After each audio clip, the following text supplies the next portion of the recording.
You have to draw a line in the sand. You have to build some boundaries. Maybe I'm not the right one for him. I'm to a point where I don't want to try anymore. You are hurting yourself. This is something we see regularly. What is someone in your life fighting for? And how can you be there for them?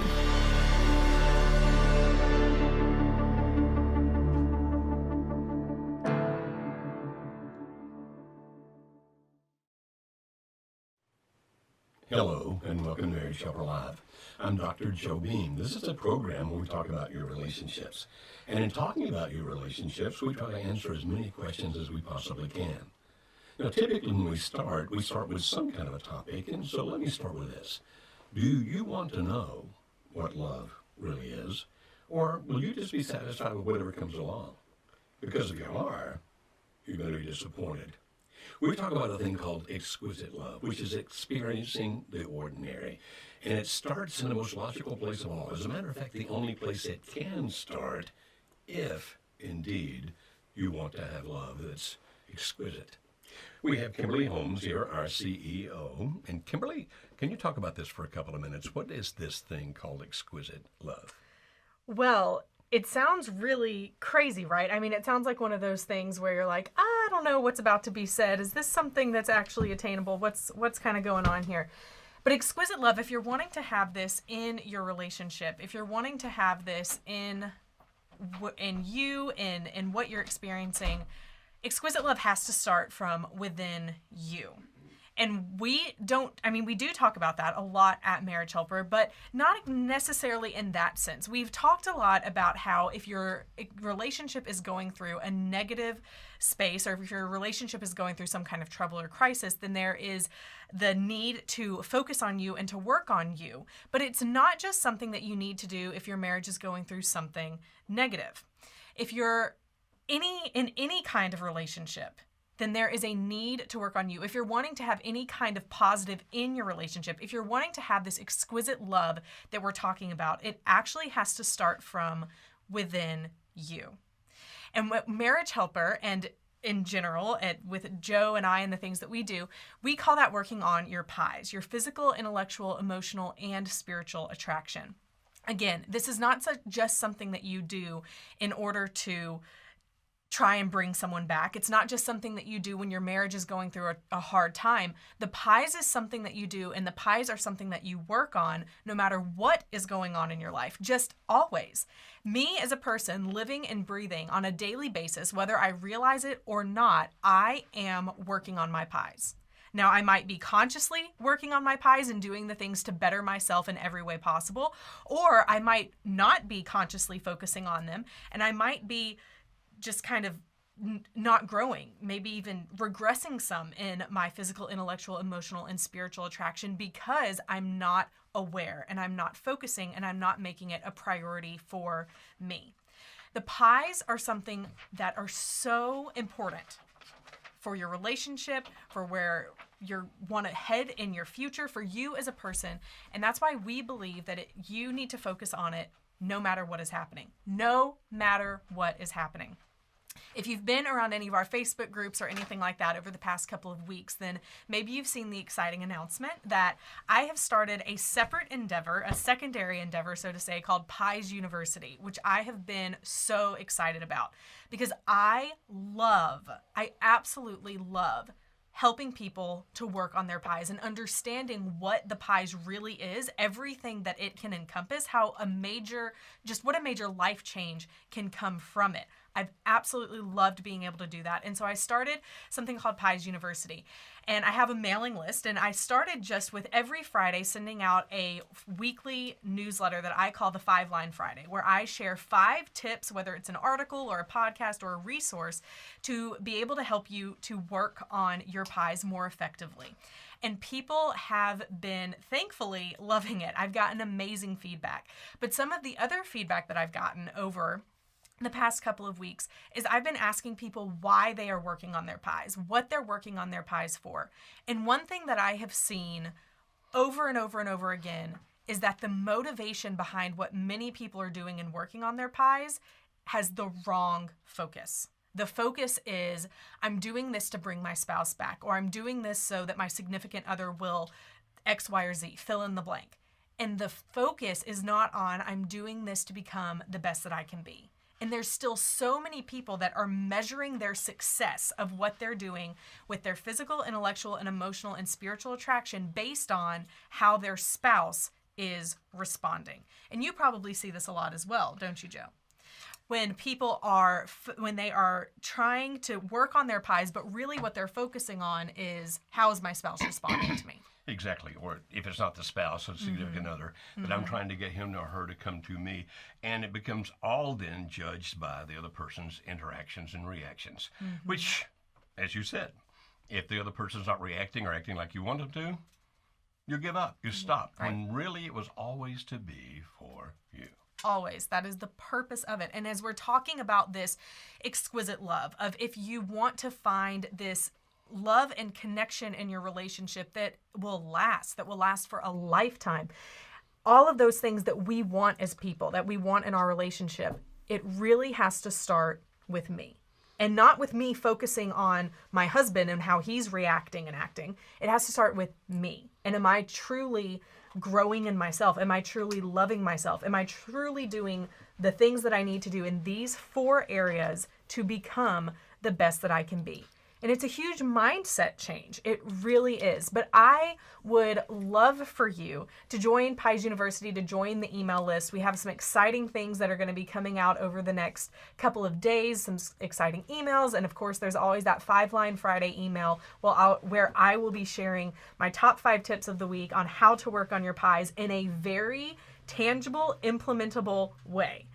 One of the feedback that I've gotten from a couple of people in regards to the 5-line Friday email is, I didn't realize the pies could be this easy to work on, that it is things just as simple as walking or figuring out how to create good habits. Or there's even an emotional challenge that I gave of invite someone over for dinner, invite a friend over for dinner and just ask them questions and listen to them. It really can be that simple. But if you would like to join that email list, then you can text the number 33777, text that number and text the word, all one word, My Pies, MYPIES, and it'll ask you your name and your email so that you can get joined on that email list. And I would love for you to be a part of it and to work with you, to guide you, to encourage you, to help you do all of the things that you can do to become the best that you can be, physically, intellectually, emotionally, and spiritually. Fantastic. And I hope people do that. It's on the screen, is that correct? And yes. For those that are listening by Blog Talk or other things like that, maybe we should read that out loud. I will read it again. So Okay. text text the word My Pies, MYPIES, to the number 33777. Okay, I apologize. I wasn't listening. It's okay. I was actually reading something that I want to read to the audience Please. here as we get toward the end of the program. Okay. And I had stick forgotten around. this. I ran back to my office and messed up all of our equipment getting in and out so that I can have this here. Halfway through, I was like, I've lost sound, but I'm going to keep going. Because Okay. I know Do Jesse's you on have sound again now? it. I do. Okay, Jesse excellent. fixed it. He did a great job. Okay, very good. And so I hope people take advantage of that. And let's go ahead then and start taking a couple of calls here. Let's first go to Savannah, Georgia. A very pretty place down. Oh, no, Savannah, who is in Georgia. Maybe she lives in Savannah. She might, but it says Savannah, who is in Georgia. Hi, Savannah. How are you? I'm good. How are you? I'm fine, thank you. When I saw Savannah, Georgia, I just assumed it was in Savannah, Georgia. Well, I know that apologize. area code. It's okay. The area codes, when I lived in Augusta, that was the area code I had. But anyway. How may we help you, Savannah? Well, I'm actually in Columbus, Georgia, but I figured that was going to be confusing that I'm Savannah From Columbus. Georgia, so. Okay. Yeah. How may we help you Savannah from today? Columbus. All right. So I am currently in a separated situation from my husband. He has left me quite a few times, actually. And in the last 7-ish months, he's left me twice. The first time he was gone for a month and a half, and then most recently he left in November, and he left November 19th, and he's currently still gone. That has been a huge struggle throughout our marriage because, obviously our marriage can't be successful if he, has an issue of running from issues. But the biggest thing now at this point is I want to stand for my marriage. I don't want a divorce, but I also don't know how to set healthy boundaries for him to where I don't want to say where the marriage will stop, but where I'm no longer enabling this behavior. So over the last couple of days, things have taken a turn in a way where he is like, I want to be back. Like, I feel like we're starting over because there's been some intimate situations between us. And now I kind of just feel like I'm being used for that. And I don't want that. We have 2 small children. Not that just adds to it. I'm not saying that that's the reason it can't happen. I'm just saying that's another reason why this can't keep going on. Like, I need for him to either choose he's going to be here or not, or not. But I also don't want to give him an ultimatum because I know that's not very wise to do either. But when he leaves, what kind of reason does he give that he's leaving? Well, over the years, it's changed. At the beginning, it was because we would argue, and so he would, instead of like sitting down and trying to talk about the issue, it would be more of a he gets really angry really fast, and so there'd be no like slow to anger. It would just be like 0 to 100. So we'd never get to the actual issue. He would leave before we would get to a place where it could stop, and so then it would just end up being me being like, hey, I'm sorry, I shouldn't have brought it up. And then I just it would just stuff it under a rug. And so it'd be that. And then eventually it turned into him not just leaving, but him saying, I want a divorce. And so he said it all the time, and that started bringing resentment in my heart. And unfortunately, he has had 2 affairs. And last year, during a separation that he had asked for, I told him I was getting a job and I was moving on. And so I had a fling myself. And he changed his mind after a couple months and told me he wanted me back, and he was willing to work on everything. And I told him, I was like, well, I was honest. I told him what happened, and he was like, it's okay. I understand. Like, I pushed you. And then within a couple months, it changed again. So when he leaves, where does he go? It's because of what I did. When he leaves, Do what now? When he leaves, where does he go? He told me, I don't always know, unfortunately. He told me in the past that he just sleeps in his car. I know that he's also gotten hotels from credit card statements. But right now, the last 2 big times that he's left, he's living with coworkers. And, I say coworkers. A couple of other real quick questions, if I may. First of all, how old is your husband? Say that again? How old is he?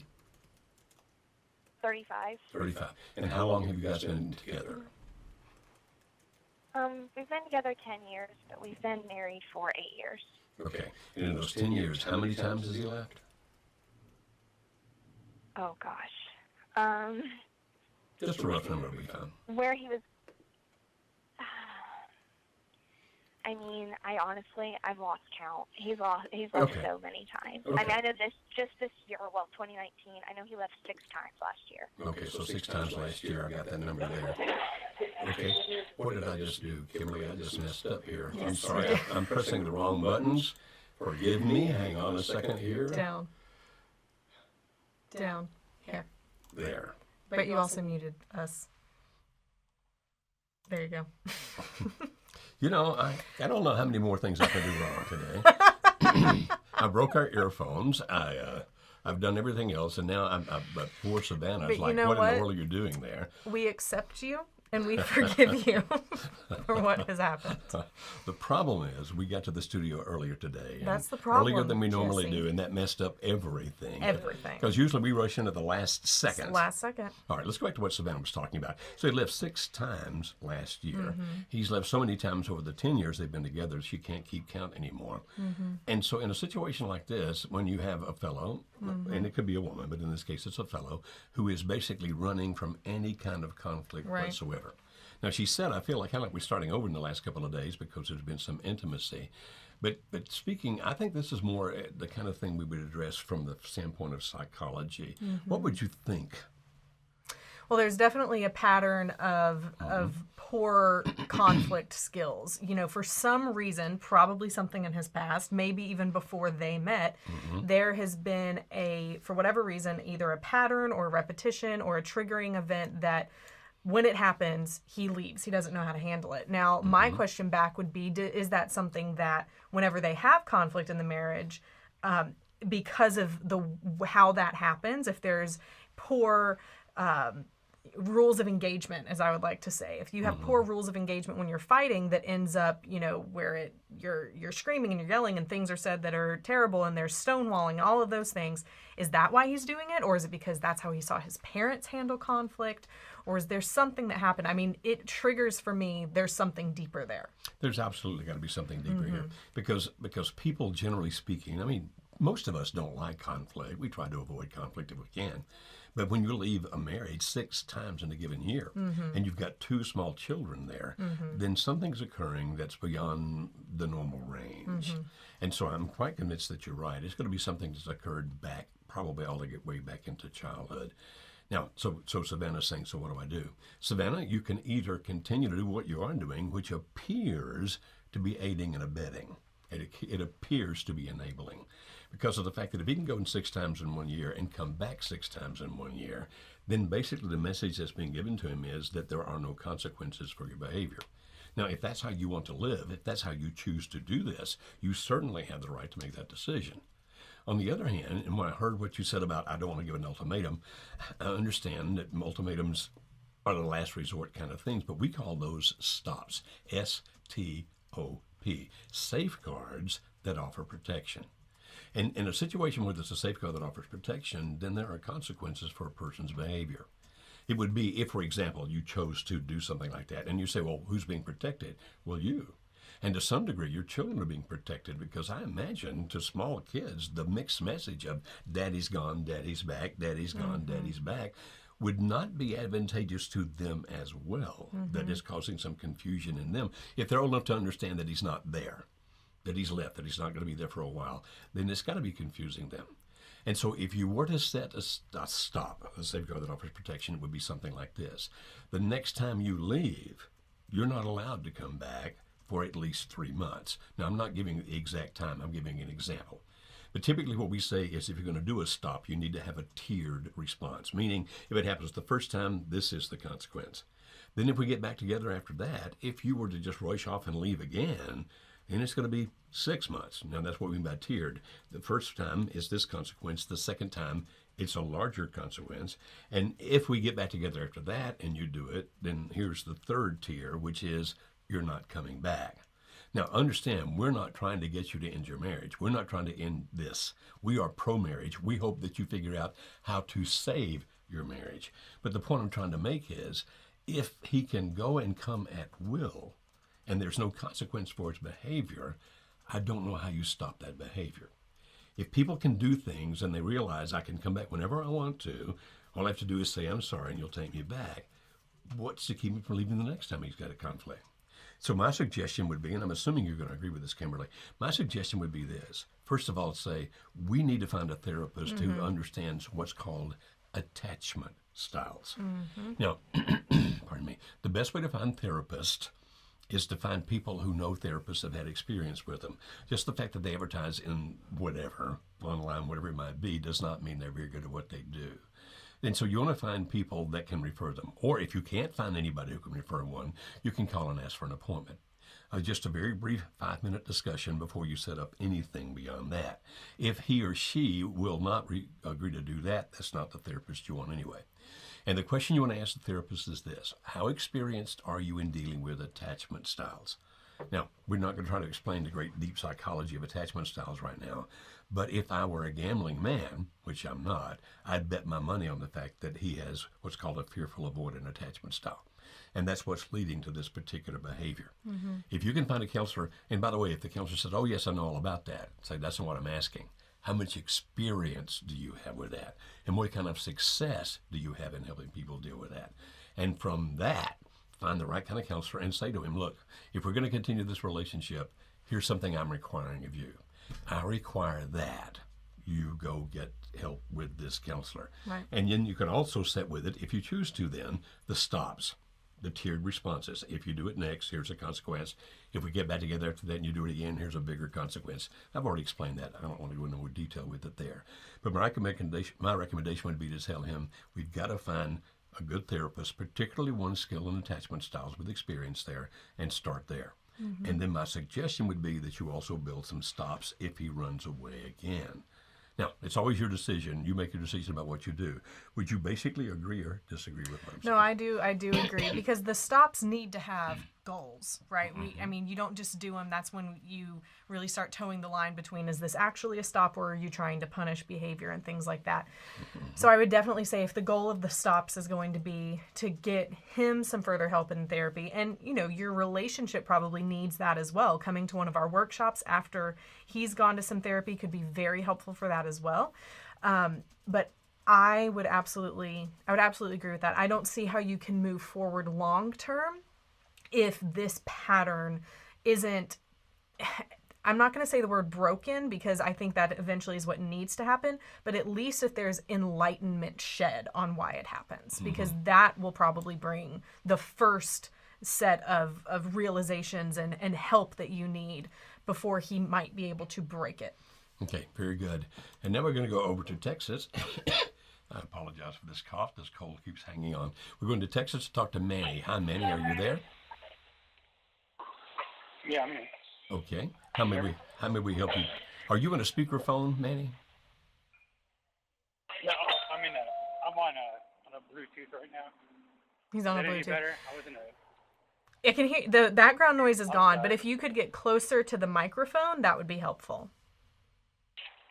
Yeah, okay. Is that any better? Yes, that's better. How may we help you, my friend? Okay. So everything. Now I'm on a speakerphone. Sorry. Okay, I'd say that apparently we have lost Manny. Okay, I'm here. Okay. Hello, I'm still here. Okay, how may we help you? Okay. So it's been about 3 months, and we're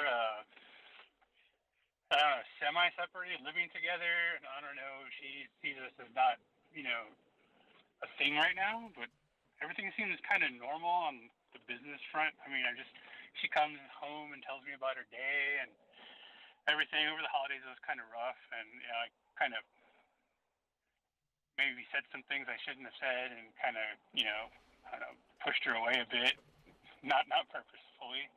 But in that, she told me a few things, and one of the things she told me was that, she misses the way we used to be, like when we started dating. We've been together for 10 years, married for 3, and it's only been 3 months since she told me that, I needed to change the things I was doing, or, I might lose her.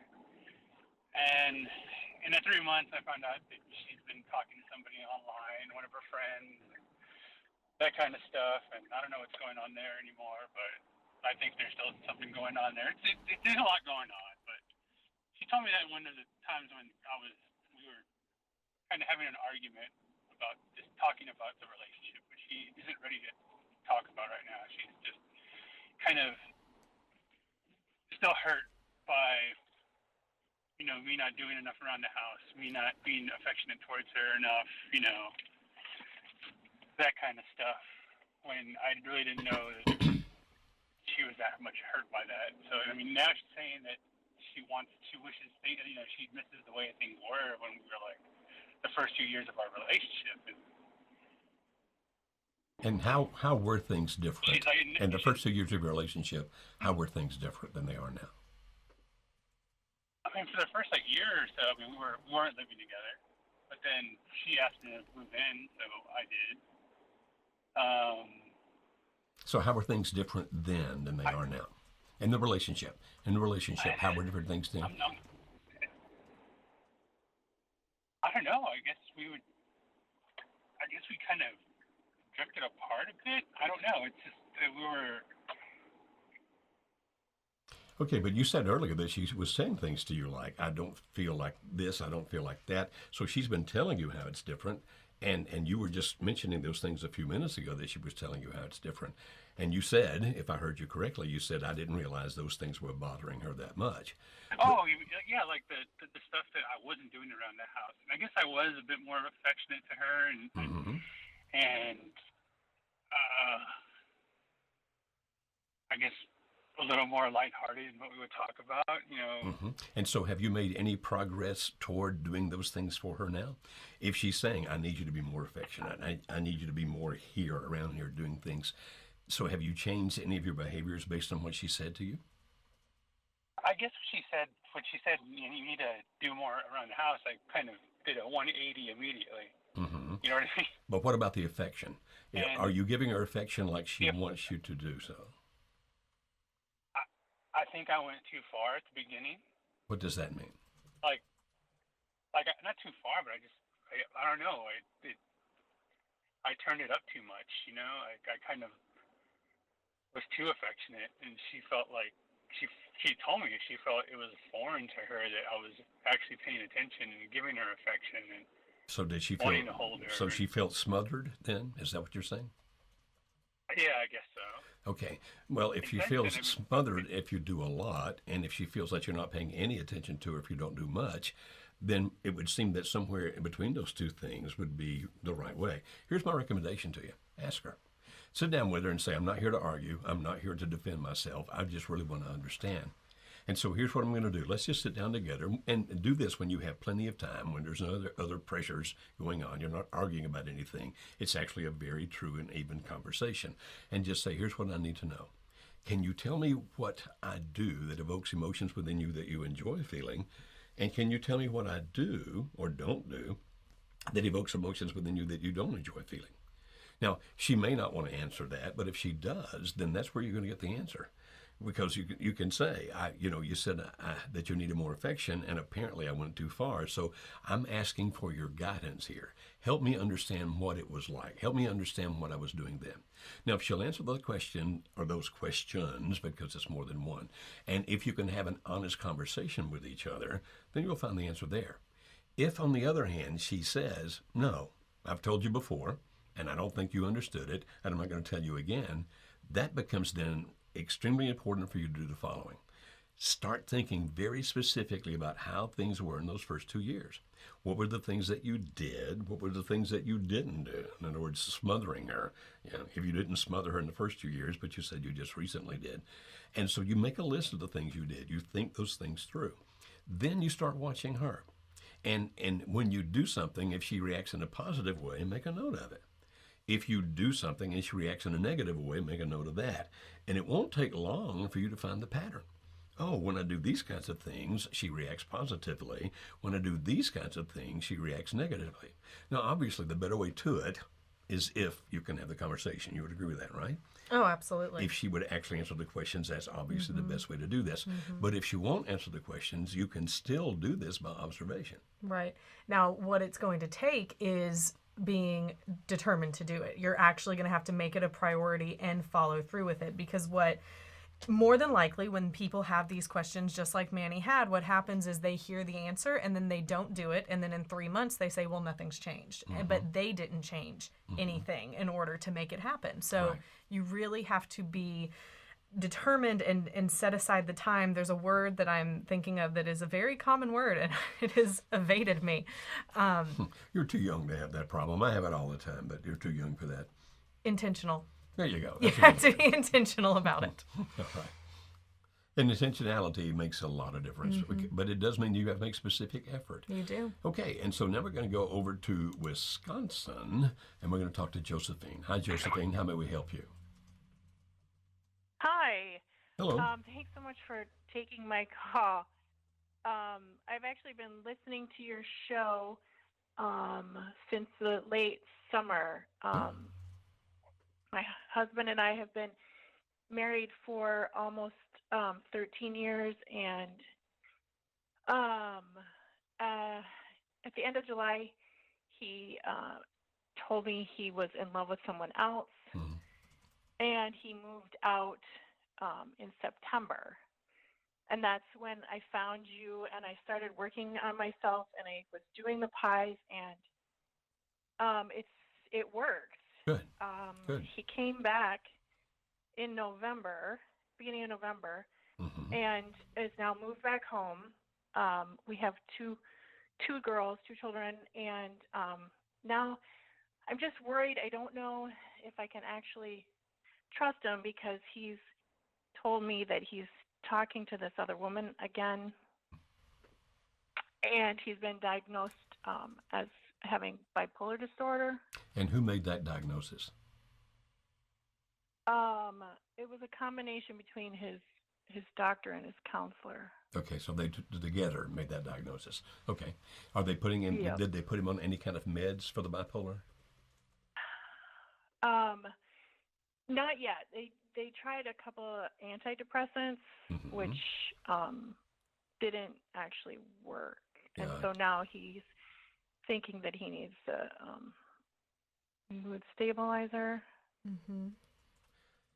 By bipolar, what we would recommend, of course, your husband may or may not wish to do this. I'm so sorry, forgive me. What we would recommend is that they involve a psychiatrist, not because your husband's crazy, don't misunderstand, but the psychiatrists are the doctors who are most up to date on the meds that help particular issues like bipolar. Typically, it takes up to 10 years to be diagnosed as bipolar. And so if the doctor and counselor agree, I'm certainly not disagreeing with their diagnosis, but I'm saying if you involved a professional here who is a specialist in the kind of meds that help that would be a psychiatrist. And if he'd be willing to do that, we would suggest that. Now, you say he's also talking to the other woman. When you asked him, did you ask him not to continue to talk to the other woman? Well, not exactly. Mm-hmm. I asked him to be honest with me. I asked him to always tell me what was going on, because that was part of the problem, I think, from before. Okay. Is that he was having feelings and he wasn't telling me. So Okay. we have a policy of radical honesty, Good. which is why he's told me that he's talking to her. Mm-hmm. But he says they're not talking about anything having to do with the relationship, that he was really worried she hated him, and that made him depressed. And so he's trying to get her not to hate him anymore? Is that what he's doing? Right. That's what he says. Yep. Okay. Does that sound logical to you? No. Not really. I mean, but I don't know if I'm being unreasonable. Well, understand if you're dealing with a person who is truly bipolar, then there's some things that have to be addressed here from a medical standpoint. There are good meds out there if and when they find the right cocktail. And that's what they call it in that world. They call it the right cocktail, and that's why I recommend the psychiatrist. Now, maybe until it gets a better under control, you might not push much on the other things, but somewhere along the line, it's perfectly good, particularly in the context of radical honesty. It's perfectly all right that at some point you look at him and say, if you keep talking to her, I understand what you said your motive was, but if you keep talking to her, it damages me, it hurts me, and therefore I'm asking you to not do any more damage to me and not continue to contact her. Let's do what we need to do to make this marriage work. Now, if he's willing to make the marriage work and wants to make the marriage work, that's a perfectly reasonable request. There's nothing unreasonable about that at all. Now, if he's not willing to make the marriage work and doesn't want to make the marriage work, then it makes no difference because he's not going to comply anyway. He's not going to do that. But what I'm hearing here is that he has come back. He doesn't want to work it out. And so I'll be redundant just for a second. I strongly urge you to ask the physician, if your husband is in agreement, to refer to a psychiatrist to help get those meds right. And secondly, as soon as you see some kind of stabilization, that you, for your sake, would make a request. You know, it's hurting me that you keep talking to her. Please don't do that. Mm-hmm. What else Great. would you add to that? That sounds perfect. Okay. All right. Then let's go back to Texas over here again. And we're going to Christina. Hi, Christina. How are you today? I'm doing well, Dr. Beam. How are you? I'm doing very well. How may we help you? I'm actually calling because I, too, have been following you all for quite a few months. Mm-hmm. My husband and I have been married for 20 years now and 4 children. We've actually known each other for 28 years, and he has had multiple affairs, first being before the birth of our first child. We did, seek faith-based counseling, really very naive, not really sure the gravity of the situation, just kind of was remorseful, kind of went on with our life, and, even, the last 10 years had another three kiddos. And about 5 years ago, I did find out he had another affair with a coworker. Again, remorseful, attempted to have counseling again, very short-lived, but again, life just kind of kept moving on, got busy, just kept going on. And so about 7 months ago, I did find out he had another affair, but it ends up being with the same person from the year, 5 years before. So at this point, he has remained in the home. I'm continuing to want to stand for our marriage. Probably about mid-June is when I found you all. Began working on myself, really paid attention to what he was telling me early on in our conversations, so I just kind of worked on me. He has remained in the home, but continues in what you all talk about, kind of that kind of vacillating between wanting to stay, wanting to go. So it's been about 7 months now. We have been going to counseling, which he sought out for us since June, and we've been going. He continues to go. I've talked to him about going to the intensive weekend. He's not really sure he wants to. But my main thing has been now is that when we have been sexually intimate, he initially was like fight or flight kind of deal. He would run pretty much out. But now it's become where he has said, I almost have to become someone else to do that. Where he says he has to become someone else. Is that what you just said? He feels he has to become someone else. Does he explain what that means? Yes. What does he mean by that? No. Oh, he hasn't explained. He has not. Okay. All right. Go ahead. And when you are intimate, is this very often? It's become more often since finding out 7 months ago. Yes. Okay. Like 3 times a week. Okay. And is he loving and compassionate during those lovemaking sessions, or is it mostly highly sexual? Highly sexual. Okay. And so you don't feel a real connection, like true intimacy with him when that's occurring? There's moments of it, but he has verbalized in our counseling sessions that he cannot kiss me because he feels like, it continues, he can't look me in the eyes because he knows how much he's hurt us and damaged us. As far as you know, is he still having any involvement with this other person? Initially, I knew he was not, but then back in November, I did find out that he was still in communication. And then as of right now, he has said that he has not been in communication, but I'm not 100% sure of that. Okay. And in the relationship he had with her, do you know whether that was primarily sexual or primarily some kind of an emotional connection? Do you happen to know? He did. In the times when we spoke 5 years ago initially, he did also wasn't completely upfront with me. 5 years ago, he said it was simply emotional, but come to find out this time around, he has pretty much just kind of opened up and said, I was dishonest. It was emotional and turned sexual even back then. And so I'm assuming there's a combination of both. Okay. So you do believe he's has an emotional connection somehow with this person? Yes. Okay. Yes. All right. Now, how can we help you? What is your specific question for us? I guess my main question was more of, one, of course, is that something our counselor has mainly been going towards the down the road of something down in his childhood that has kind of led to this kind of stuff, not necessarily myself, but then at the same time also asking if there's any could possibly help with helping him get through that part. Okay. Is the counselor actively trying to help you guys save your marriage? What was that?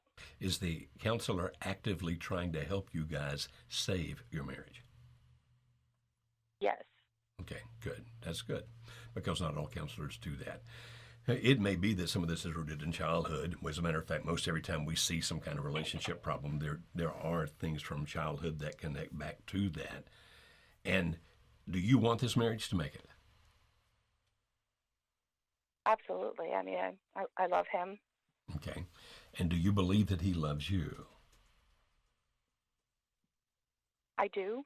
Okay. I just think he's definitely beat down with the guilt and the shame. Mm-hmm. I actually bought your book, Getting Past Guilt and Shame, and I've actually read it, but it's not something I think that at this time he's willing to look in. at. Gotcha. Okay, I understand that. So I'm going to ask again because I'm not clear yet. What is it that you're asking us to help you with? I guess with the sexual intimacy, if there's a way for me to be able to assist him, or is it best then for us to, abstain, since he feels he does it for me because he feels that I need it, but I also have been doing it also for him because I don't want to withhold, because there's no reason for me to feel like I'm punishing him for something. So I guess my main question is there something that, is it best for me to abstain and us both understand why we're abstaining, or I just don't know how to help him with that? I think that's a very reasonable question. So let me talk about that for a second, if I may. First of all, I would recommend that you go to our YouTube channel. That's youtube.com/ Marriage Helper. Okay, so simple enough that I can't remember. youtube.com/ Marriage Helper. And we have a couple of hundred videos on that site. And one of those, at least I know, there may be more than one. Again, I apologize for the call. At least one of those videos there, I talk about the fact of should you be sexually intimate with a spouse in a situation such as you're describing. And that's like 10 or 12 minutes long, that video, so we can't replicate all of that here. But here are a couple of pros and cons I would ask you to think about. Here's a pro. If indeed you're together, the very fact that you're touching each other, even if he's not kissing you right now, the very fact that you're touching each other and having sexual interaction with each other releases oxytocin. Now, that's a bonding chemical. If indeed he's reaching orgasm, and if indeed you are, then there's a lot of oxytocin released at that, both in the male and the female. And oxytocin is a strong bonding chemical. Therefore, there's a possibility that by making love to each other, that you can increase the bond, particularly with time. And so that's a good thing. If you feel that you're enjoying it and that you're benefiting from it, then that's okay. Now, here's a negative. If you feel that you're somehow being used, then this is going to work against you, because after a while you're going to be full of resentment. Or if you feel that somehow you're trying to buy him back, like I'm reclaiming my territory, I'm going to do this so that you come back, then that kind of motivation can be pretty tough to deal with over time. And if you think it's going to happen, like this is going to reclaim my territory, this is going to bring my husband back to where he loves me again, then you might be setting yourself up for some major, major disappointment. Because while it could do that and may do that, it may not do that. In other words, it's not a given. It's not a slam dunk, as we would say in the sports world. And so what I strongly urge you to think about is this. Is it benefiting you in some fashion? Do you feel like it's good for you? And do you feel like it's good for the relationship? Even if it's not healing the relationship, do you feel like it's good for the relationship? And if you say yes, then my suggestion would be that you continue. But if the other things are true, you feel taken advantage of, you think that this is going to be the be-all, end-all that somehow makes everything work out, because of the disappointment that will lie ahead, or potentially lie ahead if you do that, then I would suggest that you don't. So you see, I can't give you a firm answer one way or the other. First of all, it's your life. It's your choice. You make the decision. But weigh those things out. And I would really strongly urge you to go to our YouTube/Marriage Helper. And by the way, while there, subscribe to it. Subscribe to that channel. Because then you have access, and what is it, a couple of new videos a week? Yes, we have our live show that we do, and then we also post a new video on Tuesdays, and then on Thursdays as well is what we call our more teaching videos, where it's me or you or some other people on our team that are talking about going things in more depth than we can here. Yes. And so if you subscribe, you're always going to find out that those things are there. And so I gave you a couple of things to think about, but because of the fact I talk about it in much more detail in about a 10 or 12 minute video on YouTube, I strongly urge you to go there. Okay? All right, now let's see. We're going to go from there over here to Florida. Hi, Sandy. How are you? Good. Good. How may we help you today? Yes. I would like to know, how do I approach putting stops down when my husband tends to have a lot of pulls from the outside? And what I mean by that is he has a tendency to kind of chat with other people, and I don't know if anything like physically is kind of going on, but I do know that he does chat, and he does not know that I know this. And about a year ago, he was actually at the point where he was actually going to leave. He pretty much told me that he was done, he was out. I found you guys. I started to get help right away. He actually stayed, but what he has been doing has not stopped. Now, I wasn't really aware that he was doing those things back then. So I kind of don't know what to do because I feel stuck. Help me understand what it is that I should bring it up. Help me understand what it is that he's doing. I'm kind of missing what it is that he's doing. Can you tell me that? Yes, he is. It appears that he will reach out and chat with other females. And when you say chat, is that just like general conversation or what? I really don't know. I don't know if it's, I kind of feel it's more like flirting, kind of back and forth. I feel like he kind of just, I really don't know. I just know that he will reach out to other females. He will chat just about normal stuff, but he also will chat, kind of like sexually. I don't really know how far it actually goes. And how do you know that it actually gets sexual? Because I have snooped. That's how I know. Okay, so I know you're not supposed to do that. Okay. But thank you for being honest. Yeah, we do appreciate honesty. We do. Okay, so you know that there's sexual innuendo and some sexual conversation. You know that because you've seen it. Okay, because what I was trying to figure out here is this person, Sandy, just super possessive and therefore doesn't want him to talk to any women ever about anything? Or does Sandy really have a point that he's having conversations that are inappropriate? And you just answered that question for me. He's having conversations that are inappropriate. So that's what I was trying to find out there, Sandy. So, okay. All right. And so they are inappropriate. And you obviously have not, based on what I've just heard, you obviously have not let him know that you've been reading these things, right? No. No. Okay. And what is it that you want him to do now? Well, I really would like him to just stop doing that because I feel like I'm getting a lot of mixed signals. He will come home, he will tell me that he loves me. We will have some great days. Mm-hmm. But at the same time, I feel like I'm being played with. I feel like he's not really being real because even though that he's here, I feel like he's gone, kind of in a sense. And have you told him that? So, in so many words, yes. I recently have started to, kind of stand up for myself.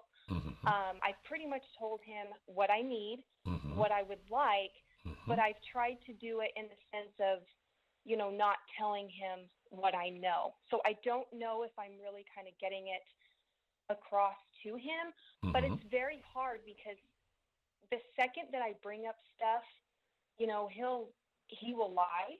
Mm. He will act like that he is not doing anything. Mm-hmm. He will tell me that, I'm the one that's doing the stuff. Mm. So I just don't really know how to bring it up. Okay, and that's a good question. And that, because I don't want mm-hmm. to do anything that's going to push him away. I understand that.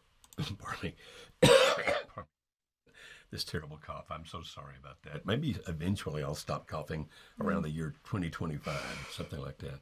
So Sandy, here's a recommendation. First of all, I appreciate the fact that you don't want to push him away. I get that. But sometimes you have to do pushes because of the fact that you can't avoid all pushes. And if you know he's doing something that's detrimental to your relationship and that's harmful to you, now we agree, I'm sure Kimberly will agree with me here, that if he knows that you have been sneaking into his stuff, the typical reaction people give to that is not good. It's not about, well, you're right, I'm doing the wrong thing. It's how dare you violate my privacy. And so you probably would face that. But at the same time, you know that it's occurring and you know that he's not telling you the truth about it. So somewhere along the line, you have to make a decision. Do I keep trying to talk about it in terms of this is what I need, this is what I want, and hope that he finally gets it? Or if that's not making any progress at all, even though I know that he's probably going to react negatively in the outset, is it worth the risk of saying, well, you're not going to like this, but I did look, I did see what you were doing, and I need for you not to do that. I need for us to work on the relationship. So it's going to be either or. It's either going to be you keep trying to teach him, ask him, all these kinds of things until hopefully he gets it and starts doing the right thing. And if that works, wonderful. But if you keep doing that and you're making no progress at all, then you may have to deal with the negative over here, which is going to be a big push. You're right. But you can't avoid all pushes, and sometimes you have to. Would you agree or disagree with that? I would absolutely agree with that. And if that's the decision that is chosen at this point, then everything else would need to be on point. And here's what I mean by that. If you're going to admit, here's how I found it, and here's what I would like you to stop, here's how it makes me feel, you need to make sure you're timing it right, that the way that you say it is calm and strong and gentle. Everything else about that situation, you need to have control over your emotions in it, because he's already probably going to get angry. So we want to negate anything else negative that could happen by controlling all of the other circumstances that you do have control over. So that's just something to think about. That's excellent. That's actually very, very smart advice there. I know. I messed up all of our equipment and began the program in a bad way because I sneaked out right after we started to go get this that I had left in my office and needed to have here. It was worth it. I hope it is. Pardon me, I broke our hearing, I broke our microphone, I broke about everything here. Jesse was having a heart attack, our producer over there. He has one every week, it's fine. We have aged him considerably since he started working for us. I want to read this letter to you. It was actually sent to David and Deborah Matthews. Now, they are a couple that we that work with us here, and they lead some of our workshops, our intensive 3-day workshops. David and Debbie do that. And this is from a couple who went to one of the workshops that David and Debbie led, and this was a letter they sent to David and Debbie. Oh, how cool. And so this is a copy that I was given yesterday. We just ended a 3-day workshop yesterday, and it was amazing. And David and Debbie were leading that workshop. And, of course, I was there for good portions of it to help out. And sometimes I actually lead the workshop. Sometimes I'm just there to help out. It was a good workshop. A lot of great things happened for marriages in this workshop yesterday. But when they gave me this letter, I thought, we've got to read this, okay? Now, I'm going to try to leave out the people names here just to protect them, although there's no way from the first names you can know who they are. Basically, it's being written by the wife, and she said, my husband and I were in the marriage helper workshop, and she mentions when it was and that David and Debbie were leading. And she said, we've learned and grown so much since the workshop. It's not been easy by any means. By the time we headed to the workshop in January, I had already mentioned wanting a divorce. After the workshop, I was still stubborn and said I didn't care. I still was not happy. And in April, which was 1 year after we got married, so things went south pretty fast with this couple. 1 year after we got married, we went back and forth. I went and saw my lawyer a few times. Filed for divorce after being together since age 15, now 26. We had one court date. I still had my LO. Now, for those that are not familiar with how we phrase things here, an LO is a limerence object. It's a person that you are having a very strong sexual and emotional affair with. I still had my LO, and that went back and forth for, it was a phase, and then things would go back over a year. I'm getting a little confused with her writing here. Her husband still wanted to make it work, and she was still shutting him out, thinking that, that's the past, it's over. And then she was pointing out her husband's weaknesses. Okay, he's drinking, he's got a temper, he has PTSD from his service in the working in the armed services, so forth and on. But But he stayed by my side, and I still wanted the divorce. He continued to want to work things out even while I still had someone else in my everyday life. And then, one day, it just hit me. I gotta let him go. How could I let him go? After everything I'd put him through, all the pain and hurt and all the back and forth, and not knowing what I wanted, but he wanted me. Nobody else but me. So I realized I needed to cut things off with the other person and give it a chance, a 100% chance, not 50%, or not only try when the LO was making me angry, or when I felt like trying to see what could happen. And she goes on, and again, it's getting too long, but basically, they went to the workshop. Months passed, months, before finally the things that they learned in the workshop began to have an effect on her. Began finally to sink in and have an effect on her. Now, and that's when she turned and looked back at him and thought about all the things that she learned in the workshop, of what she says in this letter here. And by the way, their pictures are on this letter. You can see here what they look like. And just basically saying, Debbie, Deborah, and David, thank you for leading that workshop. Thank you for what you planted for us. And then they included a gift here. So sweet. A gift that they sent to Debbie and David, and he was showing me the little gift that they sent to them. And so if you ever think, well, ours is impossible, so was that one. That one was very, very impossible. And if you'd met that couple back when that happened, if you were a gambling person, you would have said, I'm going to put all my money on divorce, because that's what's going to occur. She's head over heels with this other guy. She's mad about her husband and his flaws. It's never, ever going to work. And now I can't show you that picture because it would violate the privacy. But isn't that the coolest picture? They're so happy.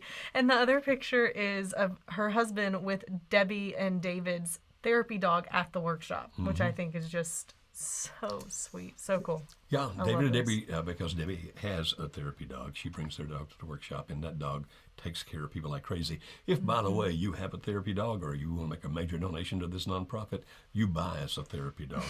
Because I'm telling you that in our workshops, it's amazing what this dog does for people. They're not at every workshop, and it's their dog. But if you want to help us get that dog, we'll take that gift in a heartbeat. So, yeah, here's a picture of him being taken care of by the dog. So sweet. And there's a picture of them hugging on each other, smiling and laughing. I love it. And we love getting letters like that. I love it. Absolutely. Well, thank you for being with us today. Tell them again how they can get this.